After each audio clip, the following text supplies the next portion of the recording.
Halo Wak Isi, pada kesempatan kali ini saya mau membawakan tema tentang penderitaan. Nah, tema penderitaan ini saya tahu bahwa ini adalah sesuatu yang sudah sejak dulu, sejak lama sekali banyak dibicarakan dan ini adalah satu tema yang tidak gampang. Karena saya tahu pasti bahwa kita tidak punya semua jawaban dari setiap pertanyaan yang kita punya mengenai penderitaan itu. Mengapa saya harus mengalami hal ini, mengapa hal ini terjadi pada saya ataupun pada keluarga saya. Tapi mari kita coba belajar dari apa yang kita tahu. Dari satu cerita Alkitab yang mungkin juga banyak saudara sudah pernah mendengar, yaitu khususnya tentang cerita Ayub. Di mana Ayub adalah salah satu tokoh di Alkitab yang saya boleh katakan penderitaannya cukup besar karena dia harus kehilangan harta benda miliknya dan dia harus kehilangan anak-anaknya. Yang sisa hanya dirinya, istrinya, dan teman-temannya. Tambah lagi istrinya sendiri tidak begitu support terhadap Ayub dalam hal bagaimana dia berpegang teguh tetap kepada imannya kepada Tuhan. Dan juga teman-temannya yang datang bukannya ya memberi semangat atau memberi penghiburan, tetapi malah lebih banyak mencari kesalahan Ayub. Bahkan Ayub sendiri pun juga bertanya-tanya kepada Tuhan, Tuhan apa yang menjadi kesalahan saya, kesalahan Ayub. Ayub juga merasa ada ketidakadilan karena dia merasa dia sudah melakukan segala sesuatu yang benar di hadapan Tuhan. Saudara, memang bahkan seorang Ayub pun diceritakan dia tidak mendapatkan jawaban atas mengapa.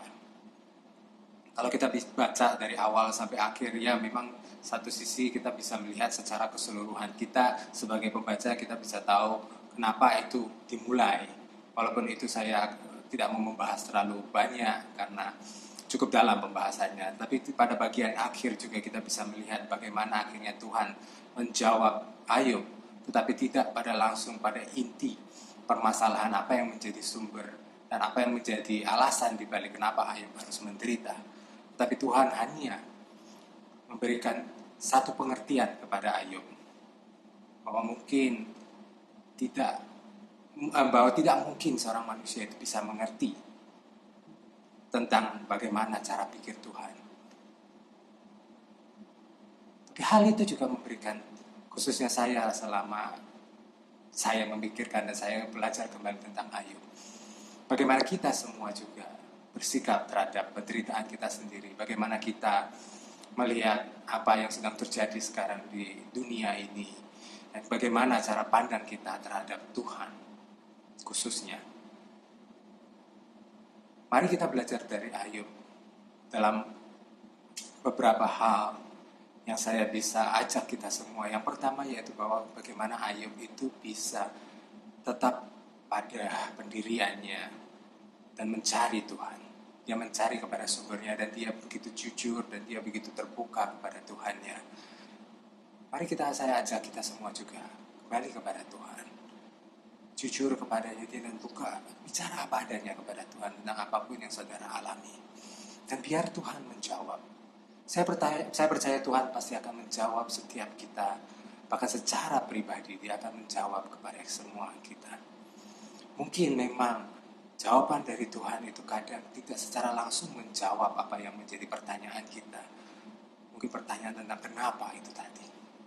Tapi dalam proses ini, kita bisa melihat juga kembali dari cerita Ayub. Bagaimana dalam satu ayat di mana Ayub sendiri mengaku bahwa dahulu dia hanya mengenal Tuhan dari mendengar dari orang lain. Tapi pada akhirnya dia bisa mengenal Tuhan secara lebih pribadi. Ini yang saya mau dorong setiap kita. Saya harapkan juga bisa terjadi dalam kehidupan kita. Penderitaan itu pasti di dalam kehidupan kita. Bukan hanya karena kebetulan sekarang kelihatannya itu ada di mana-mana, kelihatannya itu bahkan seluruh dunia menderita. Tapi dalam setiap hal itu ada hal-hal khusus yang Tuhan mau.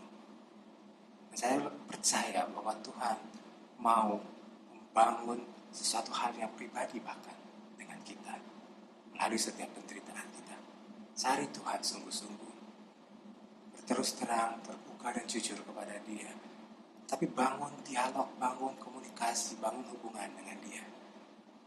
Dan biarlah akan ada suatu hubungan pribadi di mana saudara pada akhirnya bisa mengerti, bisa melihat Dia dengan satu cara pandang yang berbeda, satu cara pandang yang lebih baik. Itu doa saya bagi kita semua.